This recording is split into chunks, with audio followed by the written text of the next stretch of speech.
Okay, technical difficulties are over. I hope. At the commission, I wanted to just let everyone know a little bit of how we have been interfacing with 911 dispatch centers and emergency personnel. Within the commission, we have a work group that we have been working with in collaboration with a lot of other agencies that serve people who are deaf, hard of hearing, or deafblind. And through that, we have a subcommittee that we call the Equal Access to the Justice System, in which we provide training and outreach and support to those who provide emergency services, whether it be police, fire, 911, and medical facilities as well. So we provide a lot of training and outreach to those entities. Through that outreach effort, we have done some work with 911 call centers. There's still a requirement to test TTY systems, and we do that for many different counties in which they will want to do their monthly periodic tests of their TTY systems. And so they can contact us, and we will go ahead and use our technologies and help them provide that test and provide feedback. We've also, for those counties that have implemented Text-to-911, we have also helped them in terms of doing the testing of the Text-to-911 system itself, whether how it's used, how it works, and also the staff training that needs to be involved in how to interact with a person via text message if that person is deaf, hard of hearing, or deafblind. We also do policy review, policy and procedure review for your effective communication policies, whether they be for dispatch centers, whether they be for police operations, etc. And we can also provide resources on how to get interpreters and auxiliary aids for individuals who might need it, especially in last-minute situations. We also train the deaf, hard of hearing, and deafblind communities in how to interface with 911 and with law enforcement entities, because oftentimes there is a communication gap between the entities themselves and our communities. So we try to also get the word out to them about the best ways to contact 911, the best ways to work with police officers, how to ask for auxiliary aids and services such as interpreters, etc. So I have up here just a little diagram about the range of hearing in TV. So a lot of times people will think, when I'm talking about people who are deaf, hard of hearing, or deafblind, they'll think that you can't hear at all. And the truth is, the majority of people in the United States are hard of hearing. There's like 54 million people with a disability in the United States. About half that number are people who are deaf or hard of hearing. The majority of the people are hard of hearing in that subgroup, about 22 million people. And within that subgroup, that 22 million, the majority of them actually don't use sign language and are late deafened, or somebody who became deaf later in life. I am one of those people. I had hearing, and I acquired Meniere's disease about 8 years ago, and I started losing my hearing. And so English is actually my first language. And I have some residual hearing, which means I have some hearing left. So I just wanted to show you the range of hearing.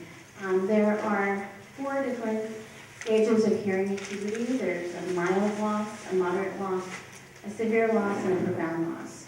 And so with these different characteristics of the hearing loss, I want to make it clear that how, depending on where you fit in this range, will kind of depend on what kind of telephonic services you're going to need in order to access 911 services. So for example, some people who were born deaf and use American Sign Language to communicate will want to experience calling on the telephone, especially 911, in a different way than somebody who lost their hearing later in life, or even a senior who has lost their hearing later in life. And so I wanted to move to a quick little simulation in which I want you to notice the differences in hearing acuity between a mild, a moderate, a severe, and profound. Can you hear this okay? See the USA in your Chevrolet. America's asking you to call. Drive your Chevrolet through the USA. America's the greatest place of all. On a highway or a road or on a levee. Did you notice it changed with mild? Life is a pleasure in a Chevy. So make a date today to see the USA. To see it in your Chevrolet. Traveling east, traveling west, wherever you go, Chevy does the best. Now this is what moderate. See the USA in your Chevrolet. The Rockies way out west are calling you. Drive your Chevrolet through the USA. With fields of gold, wheat, fast, and review. And then severe.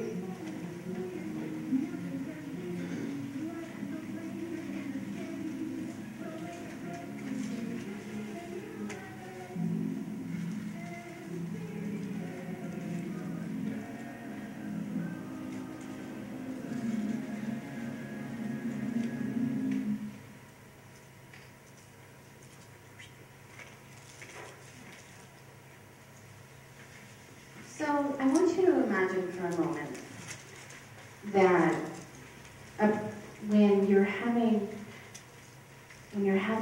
a emergency situation and you can hear profound, if you have profound deafness, what does that look like?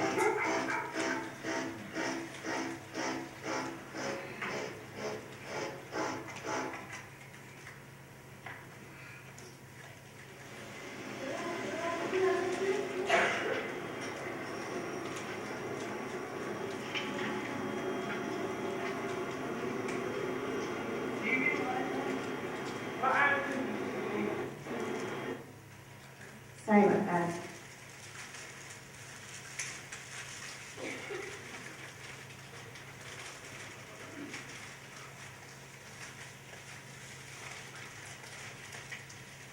Okay. This is actually a picture from outside of my house before I moved up to Denver, and I know it's a little blurry, but before I moved up to Denver, I lived in Black Forest, Colorado. And if any of you remember, a couple of years ago, there was a massive forest fire in Black Forest, Colorado. I was on an airplane, and I was transferring to another airplane at a different airport, and my text messages started blowing up on my phone. People asking me if I was okay. And I said, "What do you mean? Am I okay? I'm at the airport. I'm at this airport in Minneapolis. What do you mean?" And I got these massive text messages about the fact that there was a forest fire going on in my neighborhood. So as soon as I landed at DIA, I had somebody come and pick me up. We zoomed to Black Forest, Colorado, and I was told that I had about 20 minutes to get ready and to get out. And so I had about 20 minutes to get my dogs and get my stuff and pack up whatever I needed, and of course I didn't plan ahead. And one of the things that I was thinking about while I was there is that I could not actually make a phone call while I was in my house. So I was trying to call people to come and help me get out and get the things I needed, and I could not actually make phone calls. The only thing I could really do was send text messages. And so I think about that situation when it comes to 911, where making phone calls was really problematic. Sending a text message would have been a lot easier if, for some reason, I had an emergency while I was trying to evacuate from the situation. The reason why you couldn't make a phone call is because cell towers were completely jammed. And so it was very, very difficult. Just to give you Now this is a horrible picture from my cell phone. I was in a big hurry and I didn't want to sit there and try to take the best angle and the best shot. But this is actually a mile away. This is from the newspaper. This is what it looked like with a professional photographer about a mile away from my home. And so texting to 911, it didn't matter that I was hard of hearing in that situation. It really would have been very useful as a tool to have. And I also know that there is reverse 911, which is another thing that our commission has been working hard to update and get better. I actually did not receive a reverse 911 call. In this photo, you see a man sitting in his car in a pile of water. That is actually the guy who was behind me when I was driving down the road because fires bring floods. And this happened about a month later after the fires were all done. And so a lot of people got a reverse 911 text. I did not. And so in terms of texting and 911 services, it can be really crucial for people who are never hard.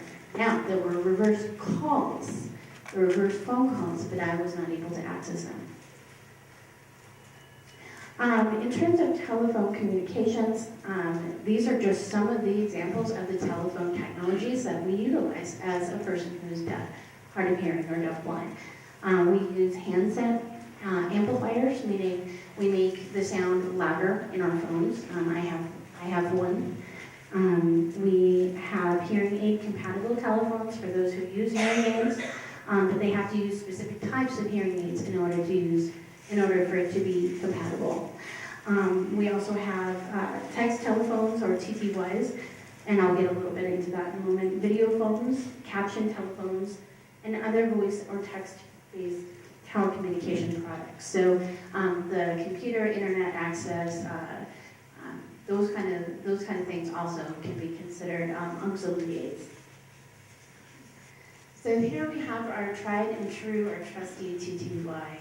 And I have one on my desk at my office, and I haven't used it in years. I only use it to do tests of the TTY systems with 911 dispatch centers. And one of the things that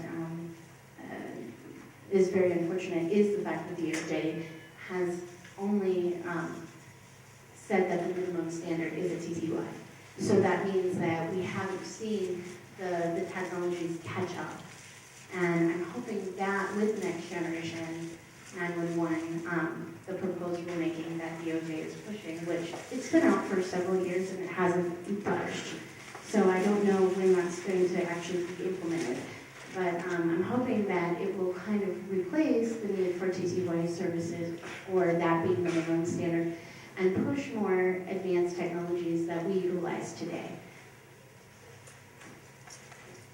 Through that, through the TTY, if you decide to use a TTY, or if you want to use the internet, you can use a service called Relay. How many of you are familiar with the Relay system? The relay system has a call center, so if I'm using some sort of technology and I'm calling somebody who can hear, who does not have that technology, I can call a operations center that will then have that technology on hand and relay the message between myself and the other hearing party through the use of that technology. So, and I'll have a little blurb on that in just a moment.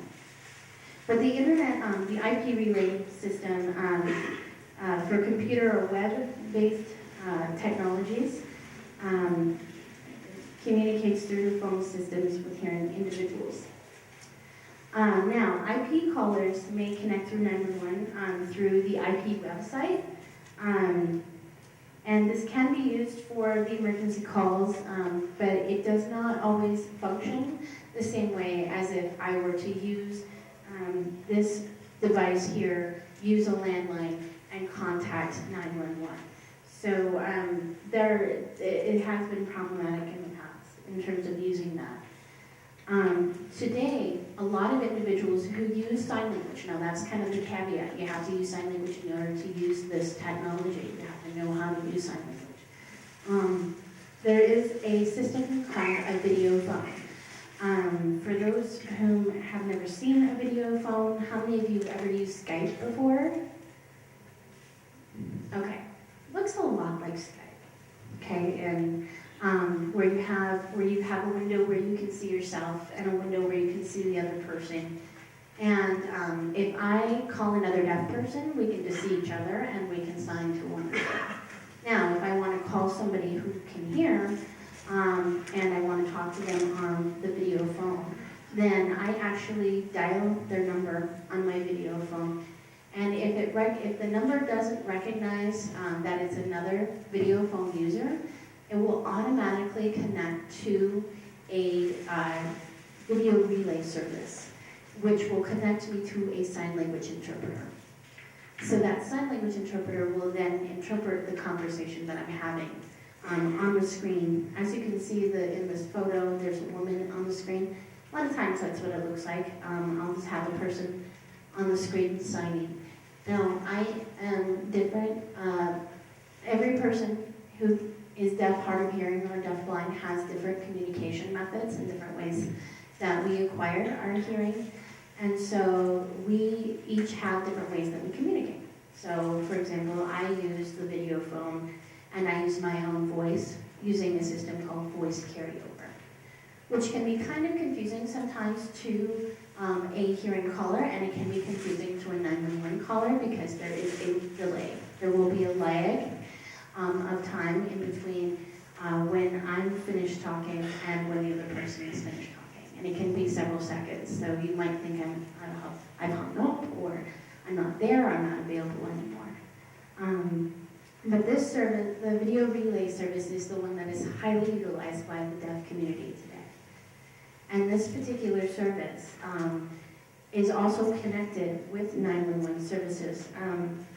Just a little demonstration of what it looks like. You'll see the person is signing into their video phone, which looks like a television. They're connected to, in the center, an interpreter. And the interpreter can either voice for the deaf person as they sign to the hearing caller. And then when the hearing caller responds, the interpreter will then use sign language to relay what the hearing caller is saying. Now, a video phone is connected through an internet connection. This is also incredibly problematic when there's an emergency, because a lot of times the internet goes down. And so if you don't have an internet connection, you cannot use this. And so that's another reason why Text-to-911 would be really helpful, because a lot of our technologies that we utilize rely heavily on an internet connection. And there is no triangulation, so it means that if I'm dialing 911, as we mentioned earlier, I have to let my provider know, because there are several video phone providers that are out there. I have to let them know my current address. So really, I have to be in that particular place with the video phone, and I have to have my current address registered in order for the interpreting agency or the service to be able to tell 911 exactly where I am. And so now you have to keep it continuously updated. The good part is that these providers of video will, in their triage, they will prioritize 911 calls. So sometimes if I'm calling a person on my video phone and I'm waiting for an interpreter, there will be a little bit of a delay. It's like 15 seconds, 20 seconds, 30 seconds of a delay while they're waiting for me to connect to an interpreter. They try very hard to reduce that delay on their end by, in the triage, prioritizing 911 calls.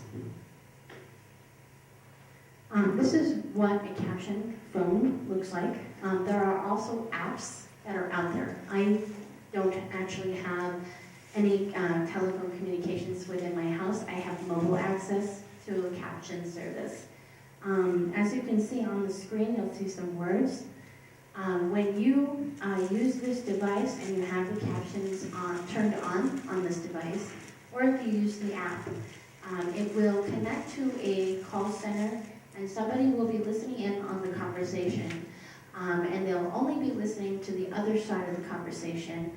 And if they hear, whatever they hear, they actually repeat using voice recognition software. They will repeat it, and the captions will then come up on the screen. This is very problematic in some ways because how many of you have ever used voice recognition software? For example, if you're on your iPhone and you're trying to talk and do what you're not supposed to do, driving, and so you decide to talk into the phone instead. And you'll notice that sometimes it gets it right. Yes, this is great. But a lot of times it gets it really wrong. And this can be very problematic in a 911 situation, especially when you're trying to get information. Also, a couple of other things. There might be a very, very long delay in reaction time. Sign language is not my first language, and I was using captioning services, but I decided to switch to using sign language and using a video phone because of the long delays of the caption phones. The delays were just so long that it really wasn't an effective conversation. And so there's also some specific things within the user manual that if you're calling 911, you might have to refer to that user manual because there might be things on the other end at the 911 centers that they may have to do differently in order to make the captions on the captioning phone work. So this is a little problematic in some ways as well. Oh, and another thing about the captioned phone is that it also relies on an internet connection. There are landline-based captioned phones, but those delays are really long too. So most of the time, people who have an internet connection will be the ones using captioned phones. This is just a example of a telephone amplifier for a handset. If you're using a regular telephone and you want to amplify the sound, you can actually connect this to provide greater sound amplification. So in terms of the tests that we have done with Text-to-911 services, somebody asked me earlier about, what were some of the things that you noticed, what was some of the feedback that was provided. This is some of it. First, there was the abbreviations that were used for TTY conversations don't necessarily work for text messages. And this is because the operator is not going to know necessarily that they're talking to a deaf or hard-of-hearing person until they disclose that. So it could be, and honestly, as a hard-of-hearing person, a lot of hard-of-hearing people don't automatically go, "Hi, I'm Candace and I'm hard-of-hearing."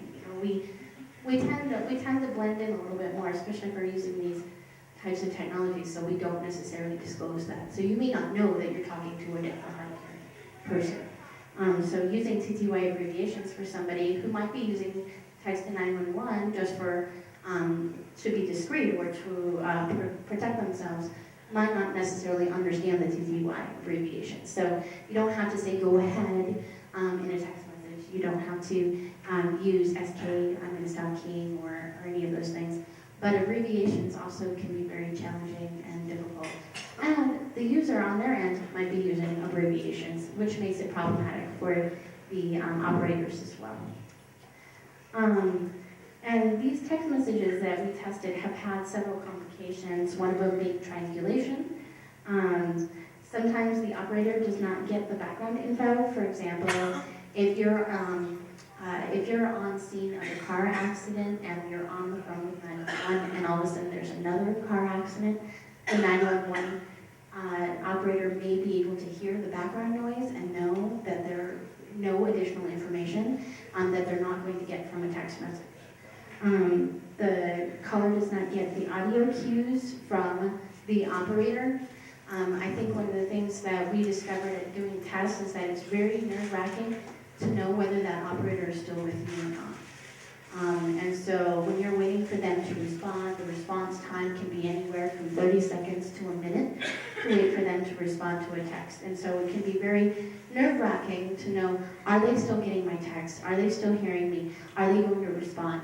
When you're on an actual telephone call with a 911 operator, you know that they're with you the whole time. And there's a comfort in that. And so you lose that with texting. But when we did some of the tests, we did change some of the procedures for that by having the operator let them know a little bit more often, I'm still here with you, we're doing this, providing greater communications in terms of response time. Now, sometimes with texting as well, it could be that I just lost service for a second, and so then the operator didn't know, like, is this person still there? And it could be several minutes before I can get service reception again, or I need to stand on one foot and hold my phone up and be able to do some different things to get the cell connection. So that's another thing. So the communications of how is this phone call connected still can be really problematic as well. And of course, texting takes a lot of time. The majority of what we think would be about a 3 to 5 minute phone call can take anywhere from 15 to 20 minutes. And that's because of the nature of going back and forth, waiting, and also waiting for the text to go through. That's the other problematic thing. My other favorite thing was the autocorrect. I'm a bit of a perfectionist when I write to people and when I type things. And so while I was typing, I noticed that autocorrect was slowing me down. And that can be really dangerous in a situation. And also it can provide really confusing information to the operator as well. Now, I have already said this and I'm going to just say it again. When I went to do the test, I actually text from my house, and this is the message I got. The message I got was, please make a voice call to 911. There's no text service to 911 at this time in this area. This is a free message. I could drive a block from my house, and it will work. But it doesn't work at my house. And I'm also from Colorado Springs. I've lived in Colorado Springs a really long time. I don't know all the counties in Denver. I'm still getting to know all the counties in Denver. So I don't know that I'm in Arapahoe County. I don't know if I'm in Denver County. I don't know if I'm in Weld County. I don't know if I'm in these different areas. And so it makes it very problematic for me to know whether the 911 service is going to work or not. And then sometimes if it works, if you're on the border like I was, it might work some of the time, and might then interrupt you. And it could be based upon where you're located, could be based upon where the text message is being pinged off of which tower.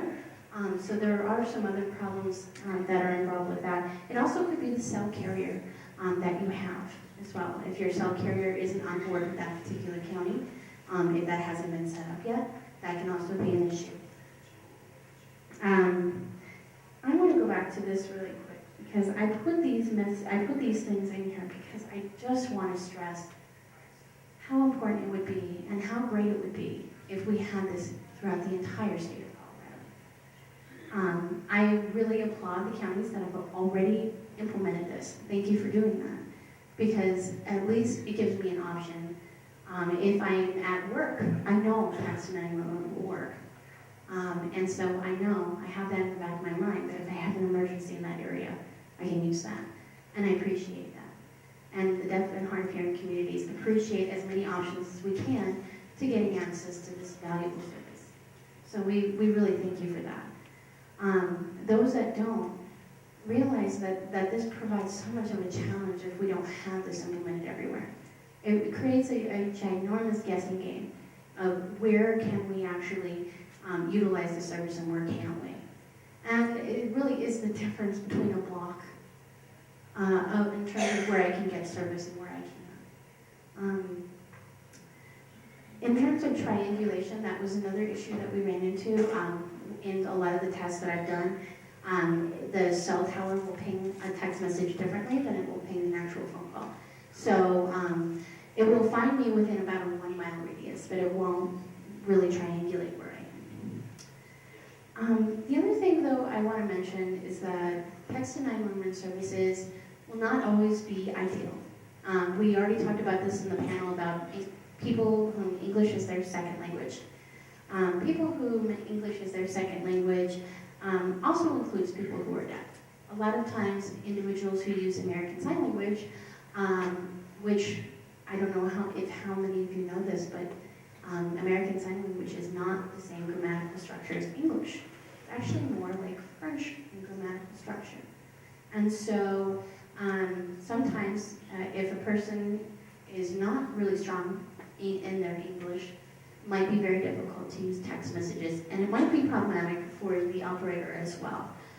In our trainings, we talk about ASL Gloss, which is American Sign Language, and how it translates to English. And we do provide training to operation centers about how to decipher ASL Gloss and what kind of questions you can ask to get clarification if you don't understand. So we do provide some training on that. Now, if you're injured, for example, if you got a concussion, looking at a screen might not be a good might be really problematic. If you need to convey a lot of information, that might be problematic as well. Or if you need to get information to the dispatcher quickly, because texting to 911 takes a lot of time. This is something we're also educating the deaf and hard of hearing communities on, and hoping that they will also understand that if they can use their other technologies, such as a video phone, a captioned phone, amplification on their phone, if they can use that other technology, that's much more preferred than picking up and using their cell phone. But if they're out and about and they need access to this wonderful service, this can be really helpful to an individual. Now, one of the things I also wanted to say before I get to questions is that texting to 911 really just means universal access. Because this isn't just for people who are deaf, hard of hearing, deafblind, or have a speech disability. This will affect a lot more people, and more people who know about it and know that that's an option for them, the more you can save lives, the more you can make a bigger impact and a bigger difference.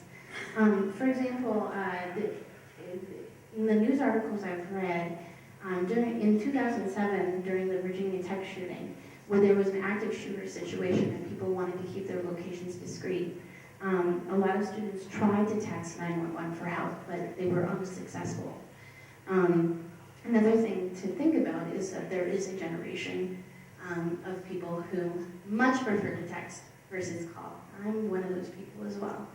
And so the majority of telephonic communications these days are conveyed through text messaging. And so this will also help people of the younger generations as well. If you are in a place where you have low cell reception or it's spotty in places, this is where texting is much more ideal. If your phone is running out of battery, it takes a lot more power to use it on a phone call than it does to send a text message. If you have domestic violence situations or other situations where you want to keep things discreet, this can also be a great viable option. And so I just close with that I thank you all for even considering the idea of providing text to 911 services. It will greatly impact the deaf and hard of hearing communities. And I am also here to answer any of the questions that you have.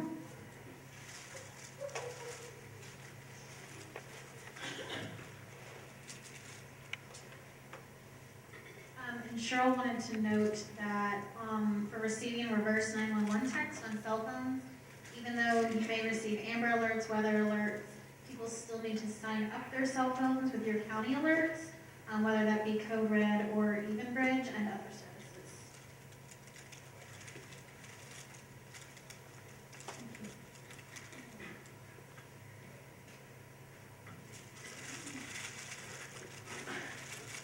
From comments that were filed with the FCC a couple years ago in the text message messaging docket, it appeared that some of the difficulties that deaf and hard of hearing people experienced were actually due to relay centers not being able to determine their location and identify the right even number for the public safety agency they should contact. Has there been any improvement in that? That is correct. There was some issues with IP in particular because of the fact that it's based on an internet connection. Kind of the same rules apply in terms of having to disclose a location when you're using an IP service because of the fact that I could be using a particular device such as a laptop, and then I could be going to the library, and then I could be taking that laptop somewhere else and contacting 911. So it becomes problematic because then I have to actually disclose my location because my device will not triangulate right now.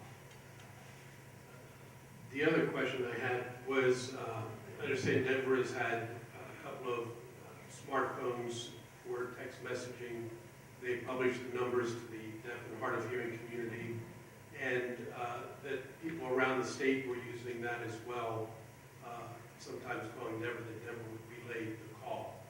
Are they still doing that, or are they now stopping that because they think they have local Text-to-911? I'm actually not sure if they've stopped the actual telephone number itself, but I do know that having that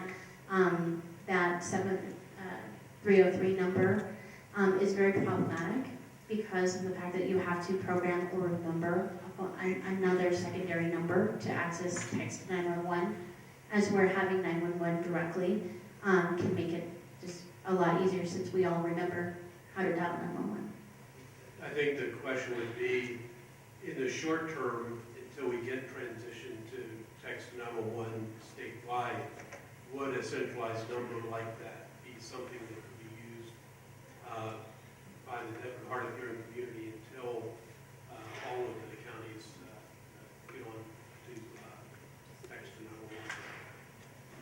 So this is Denver, and we do still have we actually have 3 smartphones that we provide to the deaf, hard of hearing, and speech impaired communities. Also have an email address that we monitor as well.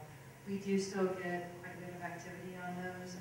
Obviously, we're not Text-911 deployed yet, but we do get those text messages and emails quite regularly. Cheryl is a pretty big user. She also tests it for us pretty regularly, and we have policy around it so that it makes sure that it's answered. We have redundancy. We have the three carriers, AT&T, Sprint, and Verizon, so that we can hopefully not ever be without the phone until we can deploy Text-to-911, make sure we're providing that service regularly. We did used to get, depending on where people have access to getting the numbers, if somebody did text us from somewhere else in the state, we would have, of course, relayed it to the appropriate agency like we would do with any voice call or anything like that. And my recommendation would be that rather than do something like use a wireless phone to receive text messages, would be to take LIDA or the other agency up on their offer to guard for Text-911 until such time as they can actually get their GEM or whatever solution implemented. And that would be much better than trying to use some kludge with a 10-digit number. What are the regulations for transferring a call from a primary PSAP to a secondary PSAP with the 911 to text and also TTY?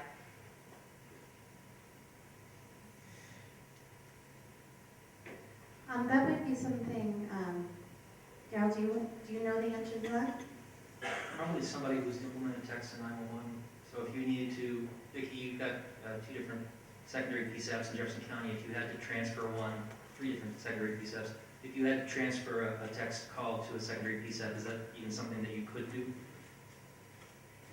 Well, as I explained in the panel, we do have the ability to do that, but we have a workaround for that, but there's no regulation per se. It's nothing different than a voice call. The setup is the same, so I'm not sure what you're referring to when you say regulation. Well, I went to a conference a few years ago, and it was a national conference, and I was told that it is actually against federal law